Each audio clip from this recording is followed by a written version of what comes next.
Hello everyone, Rishika রান্নাঘরে সবাইকে স্বাগত জানিয়ে আজ রেসিপিটি শুরু করছি।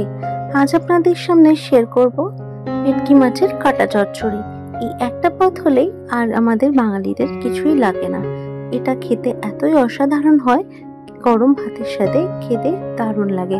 সেই রেসিপিটাই আপনাদের সাথে শেয়ার করব। চলো তাহলে রেসিপিটা দেখে নিই। প্রথমেই ভেটকি মাছের কাঁটাগুলো ভালো করে ধুয়ে নিয়েছি, তারপরে নুন হলুদ মাখিয়ে রেখে দিয়েছি। বন্ধুরা, আমি এখানে মাথা, লেজা আর কাটার অংশগুলো সম্পূর্ণটাই নিয়েছি। নিয়ে ভালো করে ধুয়ে নিয়েছিলাম, দিয়ে ভালো করে নুন হলুদ মাখিয়ে নিয়েছি। তারপর আমি কড়া বসিয়ে দিয়েছি।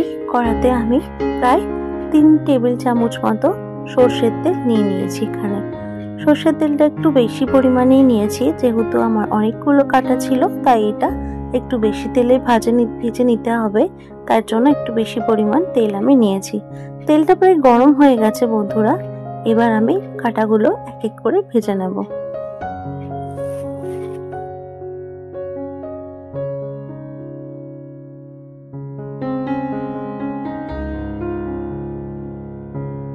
দেখো বন্ধুরা, আমার সব কাটাগুলো ভালো করে ভাজা হয়ে গেছে। আমি একটু কড়া করেই ভেজে নিয়েছি। কড়া করে ভাজলে জিনিসটা খেতেও খুব সুন্দর হয়, তাই আমি একটু কড়া করে ভেজে নিয়েছি। সব কাটাগুলো ভাজার পর আমি ওই তেলেই গোটা গরম মশলা দিয়ে দিয়েছি, আর দিয়ে দিয়েছি 2টো কুচানো পেঁয়াজ। সব পেঁয়াজটাই আমি তেলের ওপর দেব না, কিছুটা পেঁয়াজ আমি পেস্ট করে নেব, আর 2টো পেঁয়াজ আমি এরভাবে কুচিয়ে তেলের ওপর দিয়ে ভালো করে লাল লাল করে ভেজে নিয়েছি।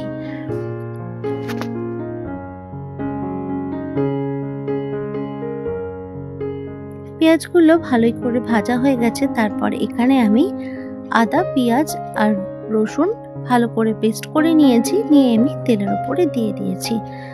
বন্ধুরা, এই সময়টা একটু কম আঁচ করে ভালো করে আদা, পেঁয়াজ, রসুনটা ভালো করে ভেজে নিতে হবে, কারণ আদা পেঁয়াজের কাঁচা গন্ধটা যতক্ষণ না যায় ততক্ষণ ভালো করে একটু ভেজে নিতে হবে। তারপর আমি এখানে কিছু মশলা অ্যাড করব। প্রথমেই দিয়ে দিলাম 1 চামচ নুন, তারপরে দিয়ে দিলাম 1 চামচ হলুদ, তারপরে দিয়ে দিলাম 1 চামচ মতো কাশ্মীরি লঙ্কার গুঁড়ো। ঝালটা বন্ধুরা আপনারা আপনাদের পছন্দ মতো এখানে দেবেন। এবার সম্পূর্ণ উপকরণগুলো এবার আমি ভালো করে ভেজে নেব মশলার সাথে।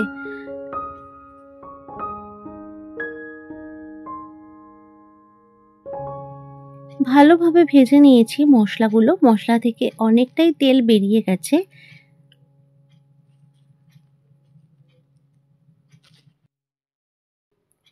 এই সময় আপনারা মশলাটা যখন কষাবে তখনও গ্যাসের ফ্লেমটা অবশ্য করে লো করে রাখবেন বন্ধুরা, না হলে মশলাটা অনেকটাই তলায় লেগে যেতে পারে, মশলাটা তলায় পুড়ে যেতে পারে।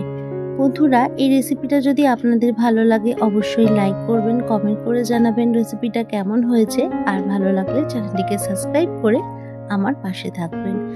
তারপরে আমি একটু জল এখানে অ্যাড করে দিয়েছি, দিয়ে ভালোভাবে আবারও একটু কষিয়ে নাড়িয়ে চাড়িয়ে নেব। তারপরে মাছের কাঁটাগুলো আমি দিয়ে দিয়েছি এর ওপরে। এখানে বেশি পরিমাণ জল প্রয়োজন পড়বে না, কারণ এই রান্নাটা ঝোলের কোনো প্রয়োজন হয় না। একটু কষা কষা থাকলে খেতে গরম ভাতের সাথে দারুণ লাগে, তাই এখানে আমি সামান্য পরিমাণে একটু জল ব্যবহার করলাম। এরপর কাঁটাগুলোর সাথে মশলাটা আবারও ভালো করে নাড়াচাড়া করে নেব, যাতে মশলাটা কাঁটার ভেতরে ঢুকে এবং খেতে খুব ভালো লাগে। বন্ধুরা, এখন ভেটকি মাছের কাটা চচ্চড়িটা সম্পূর্ণ রেডি হয়ে গেছে পরিবেশন করার জন্য। বন্ধুরা, রেসিপিটা ভালো লাগলে অবশ্যই লাইক করবেন, কমেন্ট করে জানাবেন আপনাদের মূল্যবান মতামতটা। বন্ধুরা, আজ আসি, আবার আসবো অন্য কোনো দিন অন্য কোনো রেসিপি নিয়ে। আপনারা ভালো থাকবেন, সুস্থ থাকবেন এবং পরিবারের সকল সদস্যকে ভালো রাখবেন। ধন্যবাদ বন্ধুরা।